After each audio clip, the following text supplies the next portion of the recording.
Well, again, Graves 5-0, Lytle 5-0 as well, so this should definitely be a fun one. Both players we've already had on camera earlier today. Both naturally successful in their future matches. And now they sit here undefeated. Only one person will walk away from this match undefeated. As a Temple of Epiphany, and now here's a Fire Eternal Crusader. So Graves off to a very nice start. Lytle will draw a card. Now, one of the core targets in Tyler's list is a Staticaster. Yep. And that is incredible in this matchup. A card basically no one plays in Standard, and incredibly powerful against decks like Rabble Red. You see, Mortars took care of that Fire Eternal Crusader. Here's a Burning Emissary into a Legion Loyalist. 8 for 1. Lytle's going to go down to 19. Let's see what Tyler has for his third turn of the game.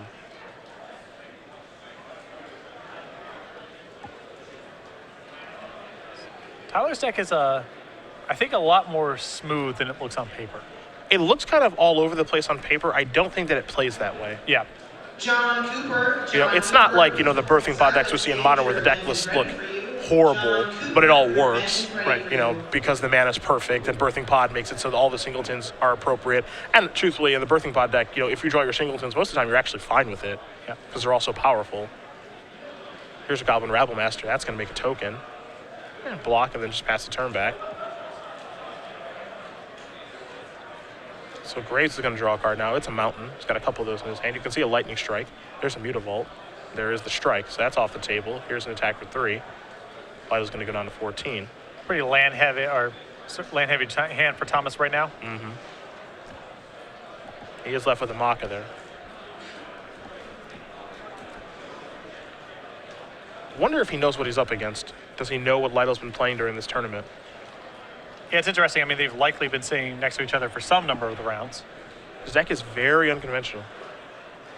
There's a Mountain. It's a Fire Up. It's an attack for 5. Does Lytle have a removal spell here? He's got a Lightning Strike. And this is before the attack, so that he does not get ruined by Rebel Belt Maka. So just an attack here for 3. Down to 11 goes the Grand Prix San Antonio champion. Lytle will draw. It's a copy of Quarter Kong. We're a long ways away from that. Yeah, no help there. Nope. Young Pyromancer comes down. Lightning Strike's going to clear that up. Graves will untap and draw a card. I believe it was another copy of Rebel Belt Maka. Perhaps it's time to deploy one of those. I mean, Thomas can knock him down to 2 here and then wait for a burn spell to finish off the game. Depends what he's playing around. You can also just attack and play a Maka post-combat. I like playing a Maka. Yeah. There it is. I like playing a Maka because I think the likelihood of Tyler playing around the other Maka is very low now. Yeah. Oh, you cast one of them? Okay. I'm not going to play around the other one. In for 6. Wants to make sure he knows exactly what Legion Loyalist does with the battalion. Again, first strike trample. Can't be blocked by token creatures. So now everybody comes in. It looks like maybe Staticaster was the draw. Yep. But now that we're inside of combat, I guess the Maka is not lethal. Yeah, it's not lethal at this point. Yeah, now Thomas, if he uses the Maka to save the Loyalist, then the Staticaster stays in play. And if Thomas uses the Maka to play over the top of the Staticaster, then the Legion Loyalist dies, and Tyler saves himself quite a bit of damage along the way. And that's a decision to make right now. I feel like this Legion Loyalist is not worth very much, because if you decide to keep it, then the Staticaster still is alive to shoot it down next turn. Yeah. But I guess he really wants that battalion trigger. So Lytle go down to 1. All you can do is pass the turn back here. The big question here is giving away the information that you have as a Staticaster in your deck. And, do you even really care about that? Well, I think Tyler, if Thomas has no follow-up post-combat, Tyler could still have won that game. He draws a land that can come and play a tap, he draws a blocker, and he's good to go. So I think it's totally fine for Tyler to play it out from that spot, but could not beat the second Maka. Game 1 goes to Thomas Graves playing Rabble Red. He defeats Tyler Lytle and his Rug Core deck. But we'll take a look at the Rug Core sideboard first, and there are more Staticasters there. 2 more Staticasters, a Scavenging Ooze, a Sky Lasher, a Reclamation Sage, 3 copies of Dispel, a Mizium Mortars, a Turnburn, a Xenagos the Reveler, 3 copies of Nylea's Disciple, and a Hornet's Nest. So the other blockers here, Hornet's Nest, Nylea's Disciple, they're excellent here. The Staticasters, the Scavenging Ooze, I even think Skylasher is legitimate to bring in this matchup just as more cheap blockers. And the extra copy of Xenagos the Reveler, not ideal, but I think still reasonable to bring in. Other side of things, 2 Boros Reckoners, 2 Mizium Mortars, a Dynacharge, 3 Eidolon of the Great Revel, 3 Magma Spray, a Harness by Force, a Mutavault, and then 2 copies of Skull Crack. I actually like Boros Reckoner kind of against this deck that most of its removal is either creatures to block with or damage-based removal.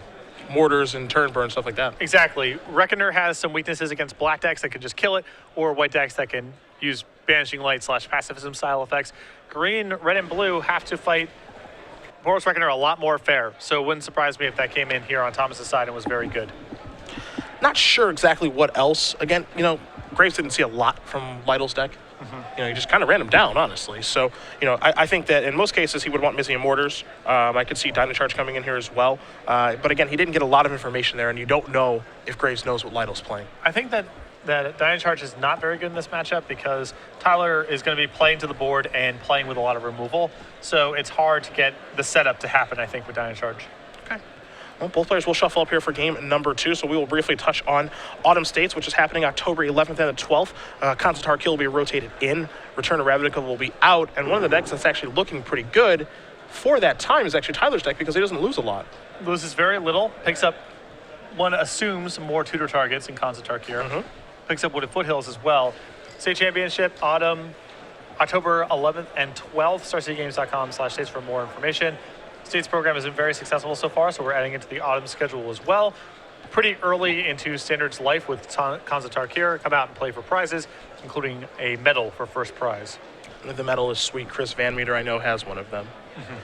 He is the West Virginia state champion now. So we'll see if Chris does try to run it back on October 11th and the 12th. StarCityGames.com/states for more information as we do head back to the match between Lytle and Graves. Lytle will be on the play again, the Grand Prix San Antonio champion on your left, Star City Games Legacy Open champion during Season 1 in Columbus with Reanimator on your right.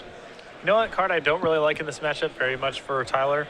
Goblin Rabblemaster. That and Court of Calling. I hate Court of Calling for him in this matchup. Yeah.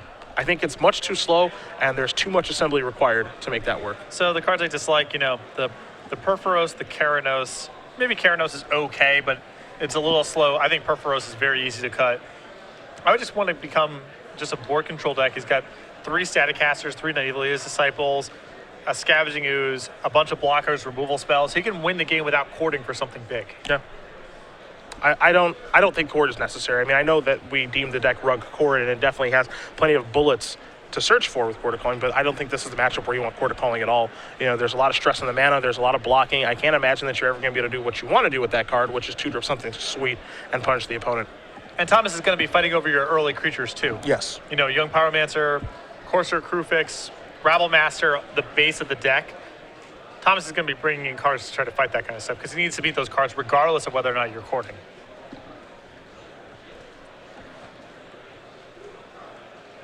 Tyler, it's funny. There are some players that when you sit at the table and you watch them, it feels like maybe they're not personable or, they're really intense guys. I know that, Brad Nelson has that vibe, right? When he's playing a match, and Brad is one of the most lovable people who plays Magic, when it's time to play a match, he is intense. Yeah, I think that's actually a large part of Brad's edge is his presence at the table. He's a big guy, he has a very intimidating presence. Tyler has that similar intensity as you can see him right now. He's just kind of stone-faced and, looks like he may be unpleasant to play against. He's really anything but. He's actually a super jovial guy. I interact with him a lot on Twitter. He's normally just smiling and laughing, and, he comes to these tournaments with Darren Menard, one of his buddies from the Oklahoma City area. And it's just funny to watch, when the match is actually taking place, it's just like there's no smile. It's just straightforward and direct the entire time. James Gates out in Southern California, one of the biggest goofballs I know. Yeah. And at the table, the most professional demeanor of anyone.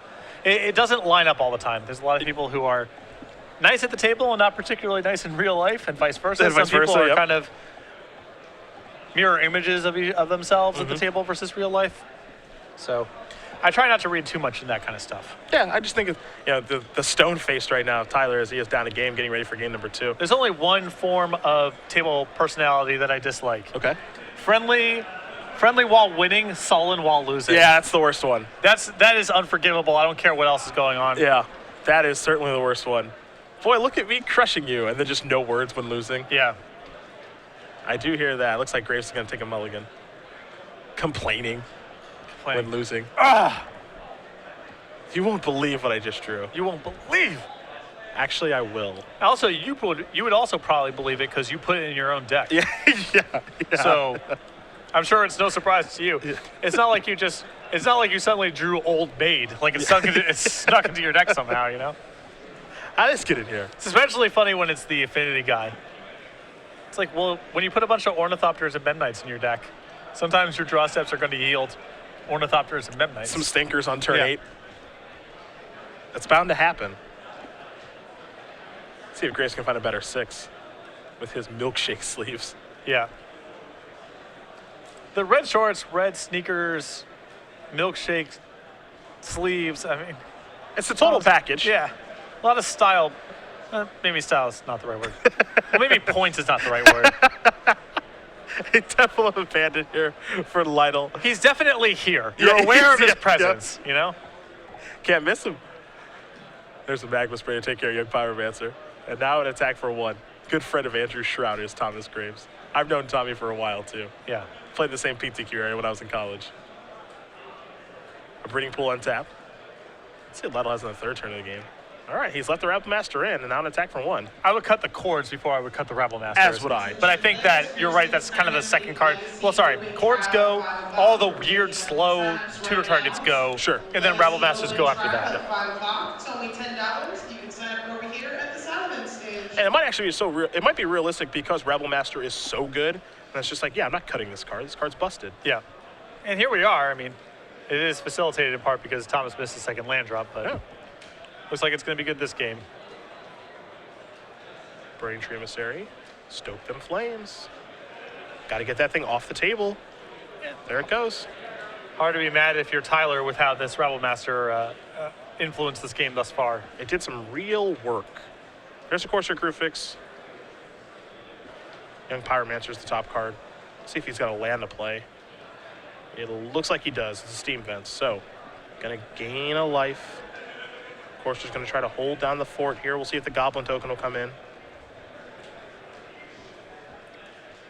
I mean, if you're going to leave the Corsair back on defense, I think I like leaving the Goblin back too, because you just compel him to attack into you, you know? Yeah. The game goes on for a long time, you're probably not losing. It's an attack for 1. Corsair will try to hold down the fort for now. This is Mutavault. You can see that Graves does have the Dynacharge in his hand again. He did use that to win round 1 over Phil Silberman. Through a Jace, Architect of Thought, going up. See if he can use it this round to move to 6-0 as he is up a game right now. I like 1 Dynacharge a lot. I do too. I think it's easy to justify in the main deck of this deck, honestly. And no one's going to play around it, right? They never play around it. There's at least 1 Stoke the Flames over there. There may be 2. But I think Graves is deciding if he wants to use his turn stoking that Corsair. Especially when he knows a Young Pyromancer is the next card coming off of Lytle's deck. And it looks like he will stoke this away, attack for 2. Lytle's going to go down to 16. I like this a lot from Graves because with the Legion Loyalist, assuming that goes unchecked, he does have the ability to beat this Young Pyromancer. Legion Loyalist, you know, first strike means the Pyromancer itself can't really block, and the token ability means that it fends off the Goblin plus whatever Tyler generates off of spells. There's the Pyromancer. Breeding Pool's going to come and play tapped, and you can see that Lytle does have a copy of Lightning Strike in his hand to be able to make an elemental token if and when he needs to. A mountain is the draw to go along with that Dynacharge and an Ash Zealot. And there that is. Here's Mutavault. And 1 moment, please. Before you do attack and trigger the battalion, perhaps you have to kill the Legion Loyalist in this situation. I think he definitely does. That one looks to be causing the most trouble, actually. The text on the battalion is quite good as Lytle will take a look. Again, first strike trample, and then creature tokens can't block. Very elegant and cohesive set of abilities. Yes. And so there goes the Loyalist. Chris Van Meter's shown up. Because it's not like token creatures are very good against first strike and trample to begin with, for the most part. You know? Depending on the token. Yeah, I mean, if it's a worm, that's good, but say Lingering Souls or Young Pyromancer, usually first strike and trample will have that covered. And Ash Zealot having first strike, able to make an attack there. Lytle goes down to 14. Tyler working on stabilizing here as Graves has almost played all the cards. I Again, I don't feel like Tyler has to win this game by courting. He can just kind of play removal spells and play draw step to draw step and be better suited than Thomas to win that kind of game.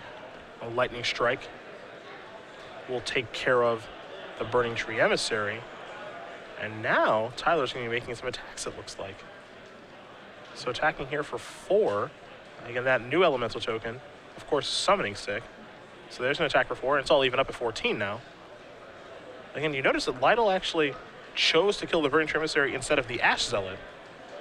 Maybe a little curious. I think he just wanted to attack that turn. Fair. Oh, this makes more sense. Stoke the Flames.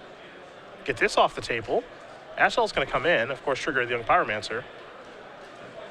Now, that's a spot where I would have gotten rid of the Ash Zealot. Okay. Because first strike could be annoying if Thomas just says go with his Ash Zealot on defense. Yeah, can't get through. It's a small thing, but I think that I would have used that spot to get rid of a first striker. Lytle drew a land, he'll pass the turn back. And the first striker is certainly annoying now, especially in combination with Dynacharge. Now it gets worse because now everything has first strike. Legion Loyalists off the top of the deck, and Graves will send them all in. And those creature tokens, they can't block. Legion Loyalists may have been the best draw this turn. Yeah. And again, Young Pyromancer can't block well here either. So it'll be 5 in the face for Lytle. Didn't get a great look at what he drew. He's going to play Steam Defense untapped. And now there's a Mizzium Orders with Overload. That was a good draw. I was going to say, I don't know what could possibly justify Tyler playing a 6th land untapped here, but that does it. That answers your question. Oh, and I get a token too. 2, 3, 4, 5, 2, 3, 4, 5, 6. Graves is going to go down to 8. Can Lytle close it out in time? There's a Burning Tree Emissary. Pass the turn back.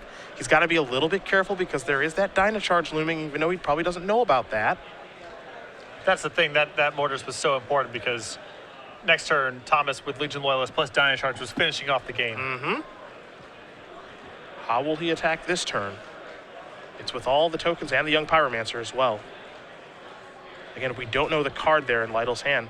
2, 3, 4, 5, 6 points of damage will come across to Graves yet again. Is it a spell? Yes, it is. Take care of that. 1 damage on it already from the block. Static Caster will finish off the Burning Tree Emissary. And Lytle will win as Graves does concede. And we're headed to a 3rd game here between Rug Cord and Rebel Red. In spite of how much Thomas stumbled out of the gates there, he almost had a chance to win that one. Legion Loyalist, definitely an issue for Tyler's deck. It's a huge problem. It's a problem. That's part of the reason he has so many Static Casters after sideboard. I don't want to say it's just because of that card, but it's very important that he kills that card. Static Caster is just powerful in general against the decks where you want it. It's one of the best cards you can have against decks like red aggro, black aggro, probably some versions of green decks, white aggressive decks as well. Any monocolor beatdown list is probably going to struggle with Static Caster, but Legion Loyalist has been an issue for Tyler in this match thus far. Wouldn't surprise me if it was specifically about addressing that card.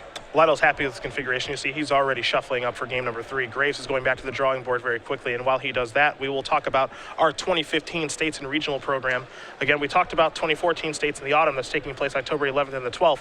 Here we start with regionals, February 7th and the 8th. We're going to have regionals in the winter and the summer. More details coming at Grand Prix Orlando in a couple of weeks.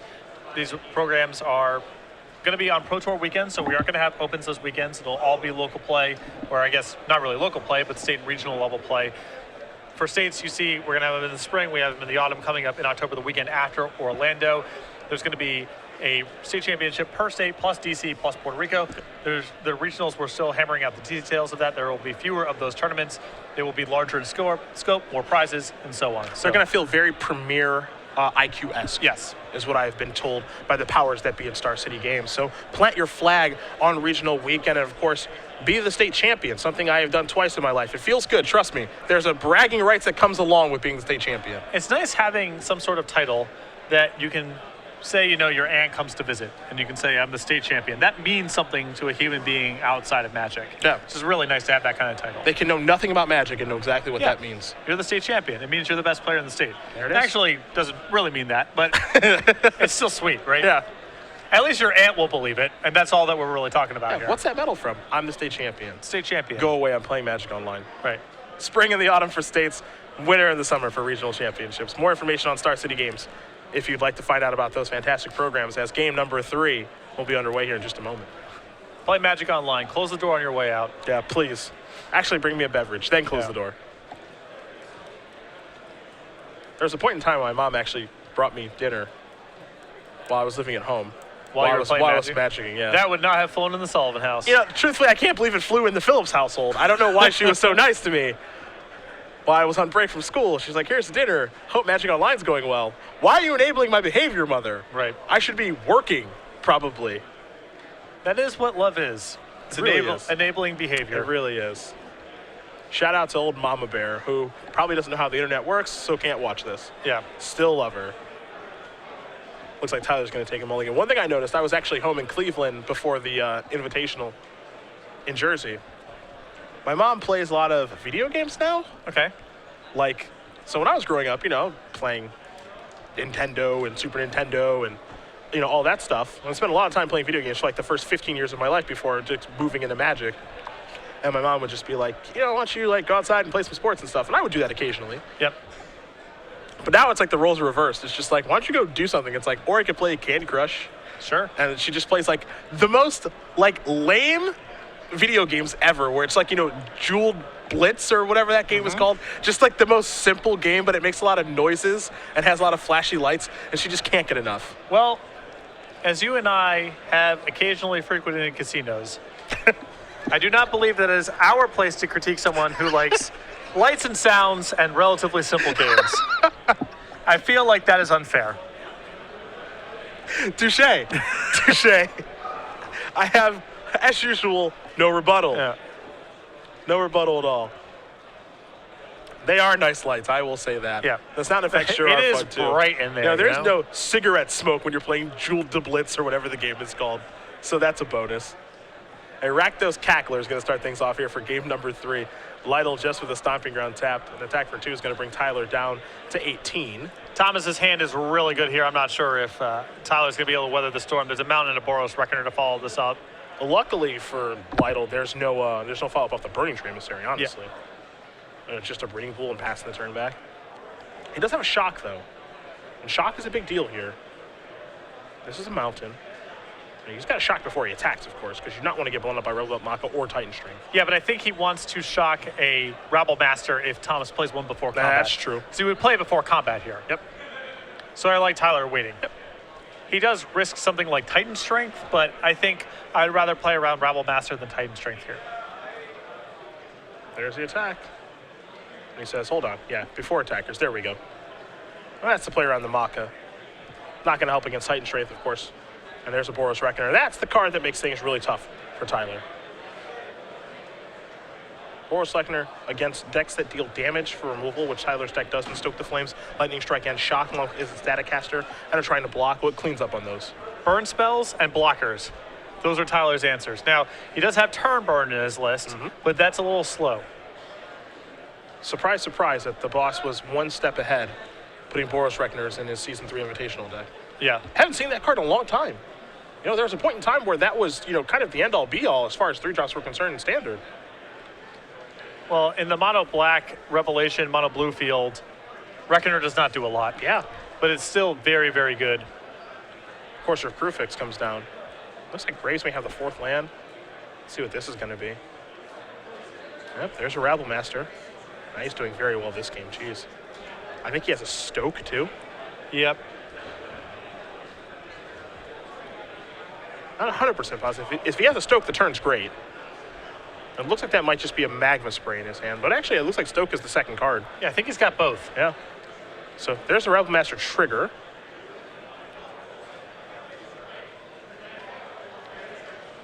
And now with that on, before attackers, he can use that Goblin along with the Cackler, the Rebel Master, and the land to stoke the Courser if he wants. Yeah, he still has priority here, so Yeah. he can go ahead and do that if he wants That's to. a pretty darn good turn. We'll say that.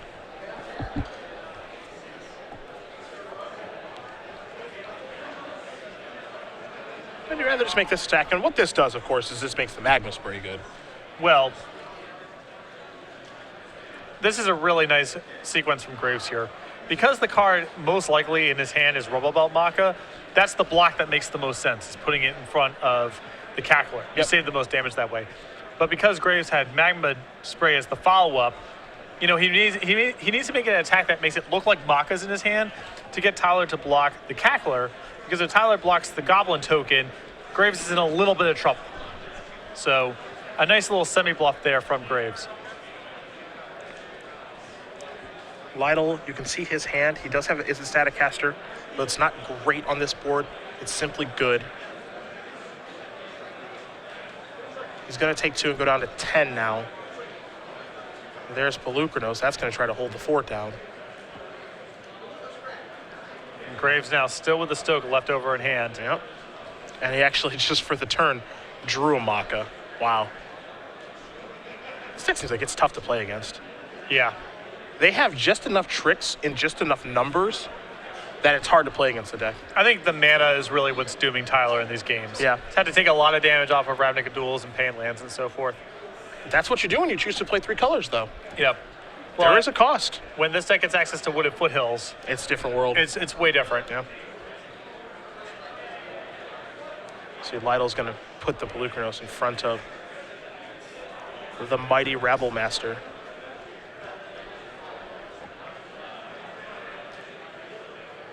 Graves will use a Maka on the token. So 3, 4, 5, 6, 7, 8. That's going to put Lytle down to 2. And the last card in hand is a copy of Stoke the Flames. Yeah. So Thomas right now banking on the fact that Tyler can't beat a Reckoner and a Burn spell. That's really hard. Likely. Yeah, really hard. Pretty likely that's the case. You can see his hand, if he was able to stabilize a little bit here, Keranos, Mortars, all that good stuff. Reckoner is really, really tough on Lytle's deck, though. And coming into the tournament, you have to assume you're not going to play against that card. It's not very popular right now. There's a lot of ways in which Tyler has a good matchup here. He's got powerful cards. I think the mixture of Legion Loyalist and Boros Reckoner are just kind of holes in the armor. It actually makes this tough, too. So if that last card in Grace's hand wasn't Stoke the Flames, Tyler could say, play my Static Caster, block the Reckoner, shoot down the Goblins, and then I'm doing okay.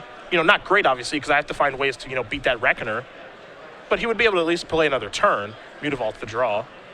Here's the attack. And so there's the Static Caster. And there's Stoke the Flames, and that's going to do it. Thomas Graves is going to win this match over Tyler Lytle, 2-1. And for our Legacy Open champion, back during Season 1 playing Reanimator, he's 6-0 with Rebel Red. You can see the potential in Tyler's list. You can see a little bit of the weakness. Yep.